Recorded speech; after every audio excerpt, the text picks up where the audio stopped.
तो my dear students, आज के इस लेक्चर में स्टार्ट करने वाले हैं रे ऑप्टिक्स, जिसमें ये क्लास जो होने वाला है वो इंट्रोडक्शन क्लास होने वाला है, जिसमें ऑप्टिक्स के बारे में बताया जाएगा, लाइट के बारे में बताया जाएगा। इन सब चीजों के बारे में यहाँ पे डिस्कस की जाएगी। तो यदि आप चैनल पे पहली बार हैं तो चैनल को सब्सक्राइब कर लें और इस सेशन को लाइक कर दें और देखें कि लाइट क्या होती है, क्या सिचुएशन होती है इसकी, है ना, कैसे आगे डिस्कस करेंगे।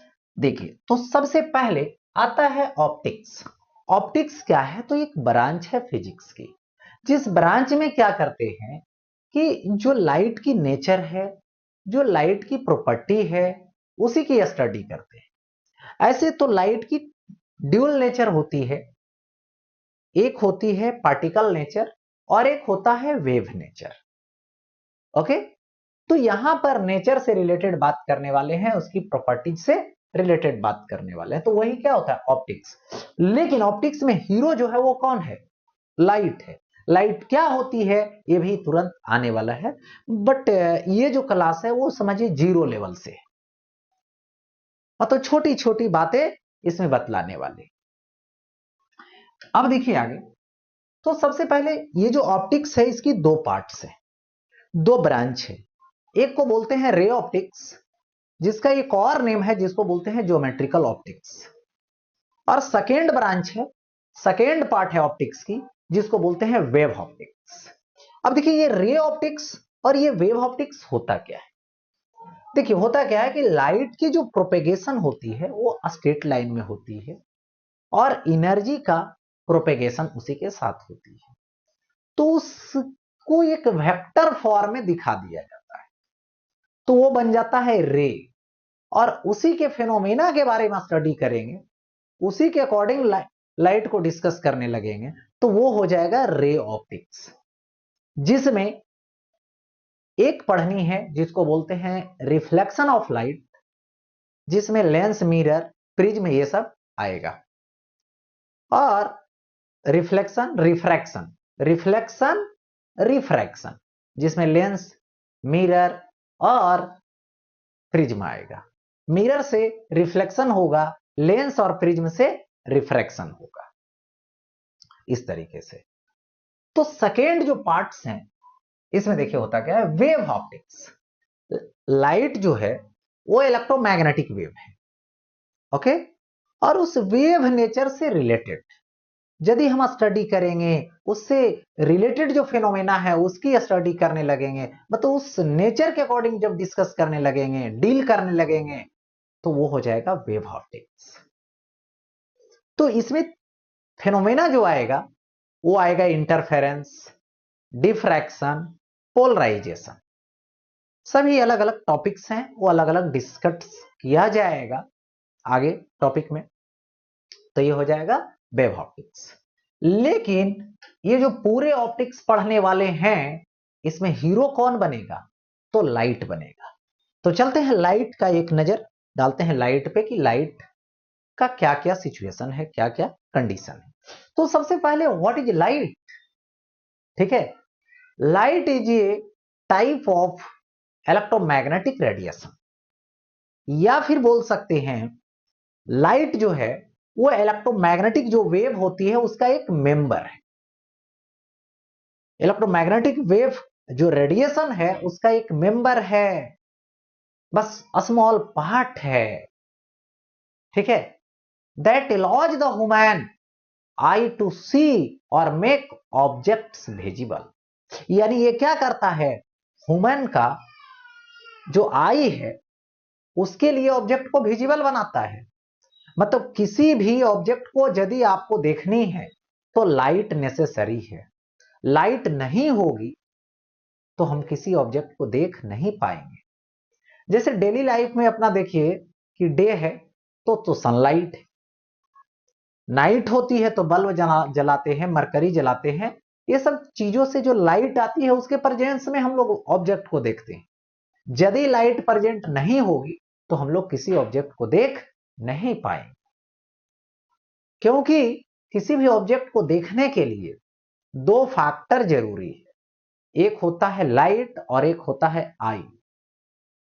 आई है बट लाइट नहीं है तो देख नहीं पाएंगे, लाइट है बट आई को क्लोज कर लीजिए, कवर कर लीजिए तो देख नहीं पाएंगे। तो दोनों फैक्टर नेसेसरी। लाइट जो है वो क्या है, नॉन विजिबल है, मतलब लाइट को किसी ने देखा नहीं, लाइट के प्रेजेंस में ऑब्जेक्ट को देखा जाता है और उससे समझ जाते हैं हाँ लाइट है, ऑब्जेक्ट को जो देख रहे हैं मतलब लाइट है। ठीक है, अब आते हैं लाइट की कुछ बातें हैं इंपॉर्टेंट उस पे।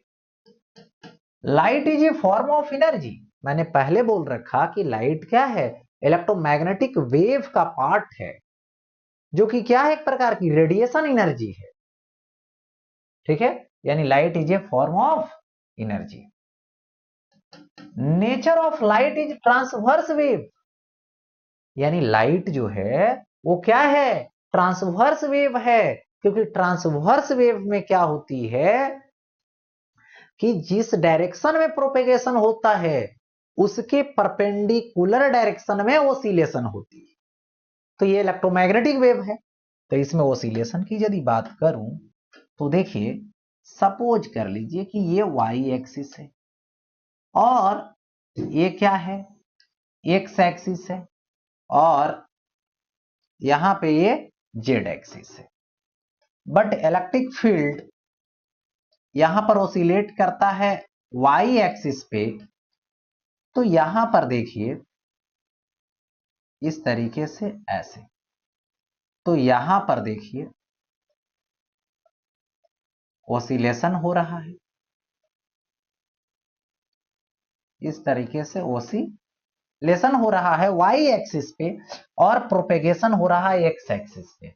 तो प्रोपेगेशन के डायरेक्शन के परपेंडिकुलर ओसिलेशन हो रहा है। ओके, अब यहां पर देखिए ऐसे जाएगा, तो इस तरह से इस एक्सिस पे, जेड एक्सिस पे मैग्नेटिक फील्ड है, तो जेड एक्सिस पे ओसिलेशन होगा और एक्स एक्सिस पे प्रोपेगेशन होगा, मतलब प्रोपेगेशन के डायरेक्शन के परपेंडिकुलर ओसिलेशन हो रहा है। दैट मीन्स ये कैसा नेचर है, ट्रांसवर्स नेचर है। इलेक्ट्रिक फील्ड और मैग्नेटिक फील्ड दोनों के साथ देखा जाए। अब देखिए, light does not require a physical medium to propagation, यानी लाइट की जो प्रोपेगेशन होती है दैट मीन्स इलेक्ट्रोमैग्नेटिक वेव है, और इलेक्ट्रोमैग्नेटिक वेव की प्रोपेगेशन के लिए किसी मीडियम की रिक्वायरमेंट नहीं होती है, जरूरत नहीं होती। ये वैक्यूम में भी ट्रेवल करते हैं क्योंकि ये नॉन मैकेनिकल वेव है। क्योंकि मैकेनिकल वेव जैसे साउंड, साउंड के लिए मीडियम नेसेसरी है, बट यहां पर कोई मीडियम नेसेसरी नहीं। बट मीडियम यदि आ गया तो मीडियम में प्रोपेगेशन होगा तो स्पीड रिड्यूस हो जाएगी, स्पीड डिक्रीज कर जाएगा, किसका, इलेक्ट्रोमैग्नेटिक वेव का। अब देखो, light always moves in a straight line, यानी लाइट की जो प्रोपेगेशन होगी, लाइट की जो मूव नहीं कर सकते हो, ट्रेवल्ड कर सकते हो। लाइट ऑलवेज ट्रेवल्स या तो प्रोपेगेट्स इन ए स्ट्रेट लाइन, यानी स्ट्रेट लाइन में प्रोपेगेशन इसकी होती है। अच्छा, अब यहां पर देखिए लाइट की स्पीड के बारे में देखते हैं, यानी स्पीड ऑफ लाइट। सबसे पहले इन फ्री स्पेस और एयर की बात करता हूं, तो इसमें लाइट की जो स्पीड होती है वो मैक्सिमम होती है c is equal to 3 × 10⁸ metre पर सेकेंड, और ये स्पीड इस इनवर्स का मैक्सिमम स्पीड है, इससे अधिक स्पीड किसी के पास नहीं है। ठीक है, अब देखिए इन वाटर, तो मीडियम में प्रोपेगेशन होने वाला है, तो जिस टाइप का मीडियम होगा उसी टाइप का इसकी प्रोपेगेशन होगी, और इसकी प्रोपेगेशन के लिए ट्रांसपेरेंट मीडियम नेसेसरी। ओपेक रहेगा तो नहीं प्रोपेगेशन हो। तो इन वाटर में जैसे ही आया तो इसकी डेंसिटी पर डिपेंड कर रहा है, तो इसकी स्पीड वाटर में डिक्रीज हो जाती है, और ये 2.25 इंटू 10⁸ मीटर पर सेकेंड हो जाता है। और यही यदि आप ग्लास में देखिएगा, इन ग्लास, तो यदि हम ग्लास की बात करें तो क्या हो जाएगा, भीजी हो जाएगा, और यहां पर ये हो जाएगा 2 इंटू 10⁸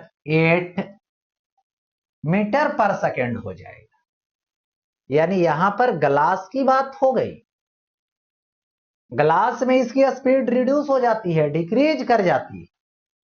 ओके, अब देखो आगे बढ़ता हूं। अब आता है रे का मतलब देखिए होता क्या है, लाइट की प्रोपेगेशन होगी, मतलब एनर्जी की प्रोपेगेशन होगी। तो जब एनर्जी की प्रोपेगेशन होगी तो एक डायरेक्शन में होगी, और उस डायरेक्शन को रिप्रेजेंट करने के लिए एक एरोलाइन यूज किया जाता है।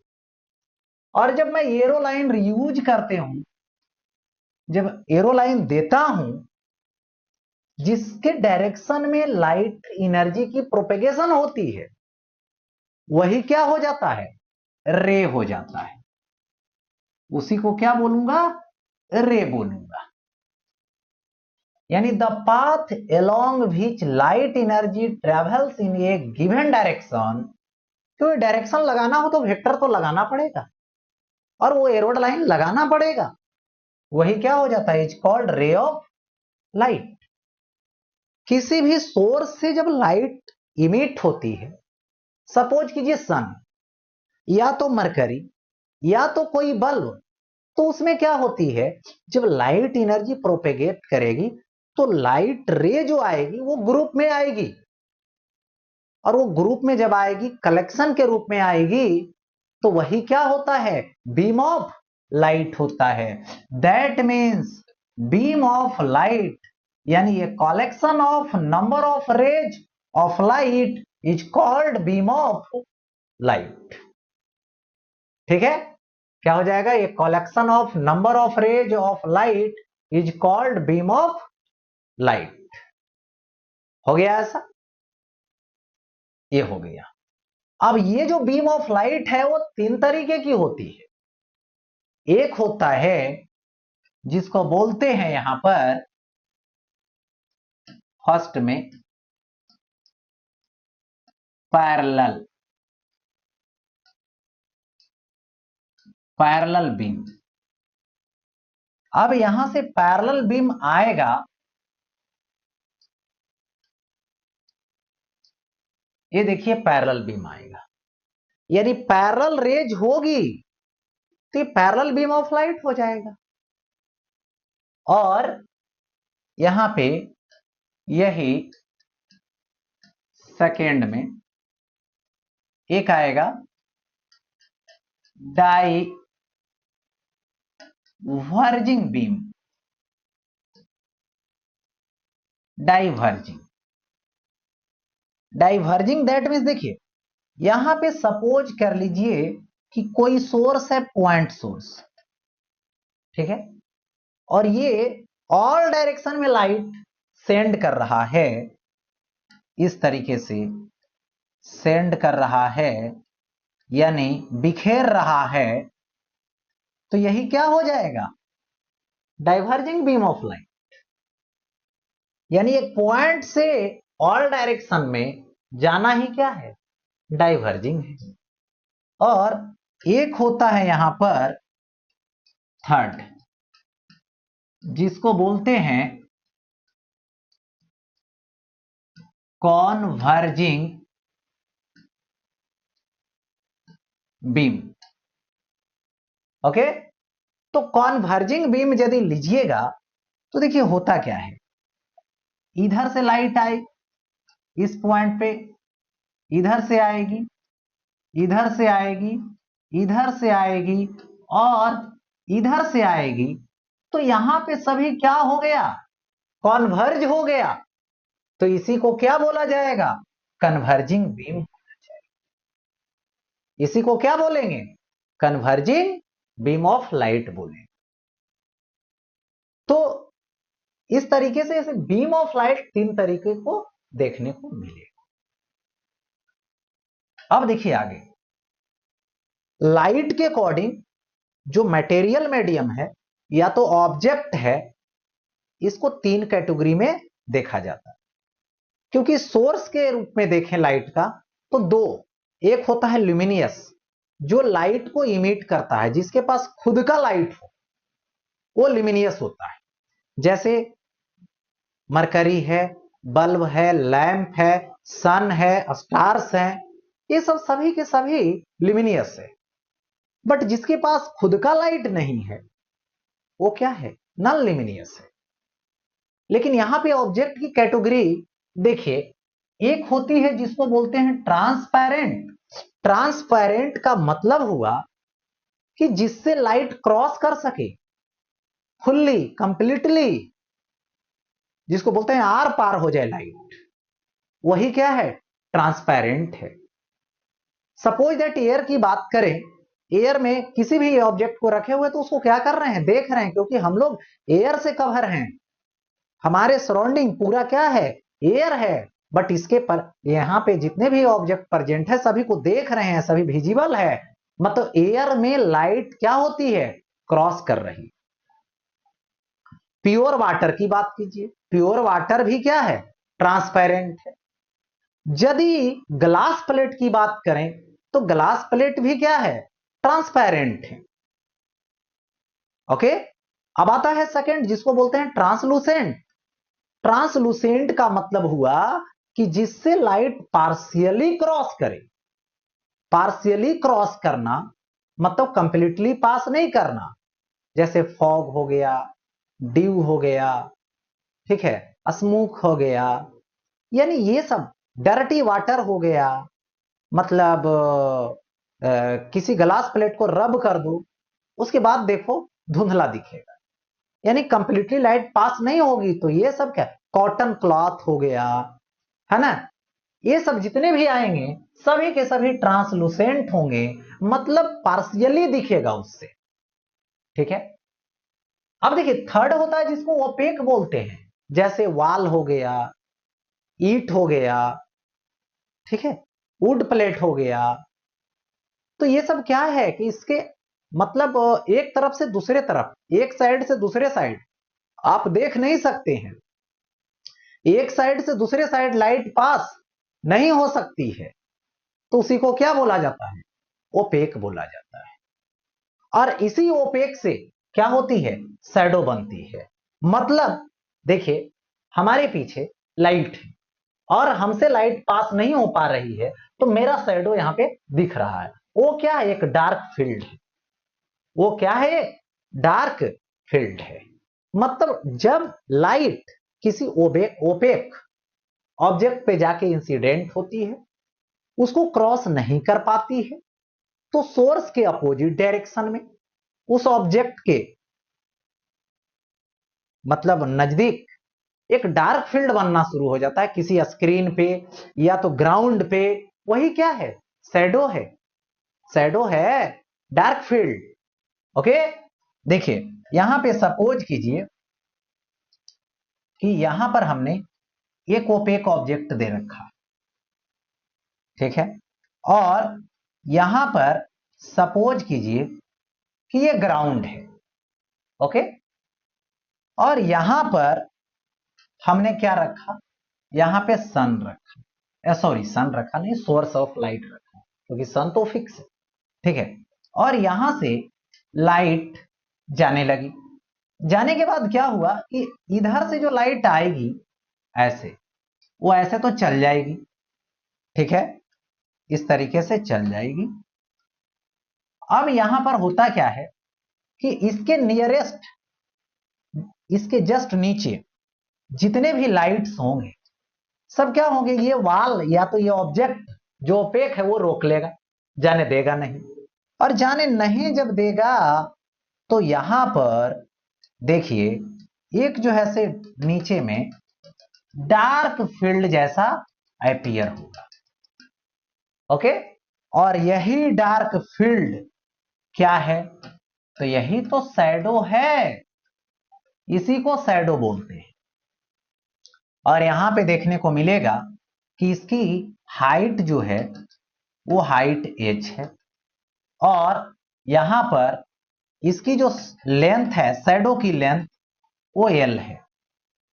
हाइट ऑफ ऑब्जेक्ट h है, लेंथ ऑफ शैडो l है, और यहां पे इस तरह से डॉट डॉट ये थीटा है, तो यहां पर ये थीटा हो जाएगा। तो अब यहां पे tan theta is equal to h by l हो जाएगा, यानी tan theta is equal to h by l। ये शैडो के लिए हो गया, शैडो की लेंथ इससे निकाल सकते हैं। और इसी शैडो के कारण सोलर इक्लिप्स होती है और लूनर इक्लिप्स होती है। देखिए, तो यहां पे सोलर इक्लिप्स, ये देखिए ये है सन, और ये देखिए ये है मून, ये है अर्थ। अब देखिए सन के सराउंडिंग अर्थ रिवॉल्व करती है, और अर्थ के सराउंडिंग ये मून है रिवॉल्व करने वाला। अब क्या होता है कि तीनों एक लाइन पे आ जाती है अपने मोशन के ड्यूरिंग। अब क्या होता है, इस केस में सन से जाने वाली लाइट, ये मून क्या है, ओपेक ऑब्जेक्ट है, जाने वाला लाइट को रोक देती है, जिसके लिए क्या होता है, देखिए यहां से लाइट जाना था, बट यहां पर क्या हो गया, शैडो बन गया मून का, डार्क फील्ड बन गया। तो वही शैडो ही क्या है, मतलब सोलर इक्लिप्स है। इस पूरे अर्थ के पार्ट पे यहां पे सोलर इक्लिप्स नहीं होगा, जहां पर शैडो बनेगा वहीं पे सोलर इक्लिप्स माना जाएगा। ठीक है, वहीं पे सूर्य ग्रहण माना जाएगा। तो ये हो गया। और ये जो है से हम लोगों के जो चलता है अमावस्या का दिन, अमावस्या के दिन लगता है। ये क्या चीज, सोलर इक्लिप्स। तो ये क्या है, मेन रूप से शैडो है। किसका शैडो, मून का शैडो अर्थ पे, मून का शैडो अर्थ पे। ओके, और एक होता है जिसको बोलते हैं लूनर इक्लिप्स। इसमें देखिए मैंने अभी बताया कि सन है, अर्थ है, तो सन के सराउंडिंग अर्थ रिवॉल्व करती है, और अर्थ के सराउंडिंग मून रिवॉल्व करती है। अब क्या होता है, सन से जो लाइट चली वो अर्थ ने रोक लिया, और इस मून पर डार्क फील्ड बनने लगा, यानी अर्थ का शैडो मून पे बनेगा। तो क्या होगा, इस केस में लूनर इक्लिप्स होगी। यानी लूनर इक्लिप्स का रीजन क्या है, अर्थ का शैडो मून पर होना, और ये क्या होता है, पूर्णिमा के दिन होता है। तो ये किसके लिए हो रहा है, शैडो के कारण हो रहा है, शैडो रीजन बन रहा, ये लूनर इक्लिप्स है। तो इस तरीके से इंट्रोडक्शन क्लास यहीं पे इसका एंड होता है।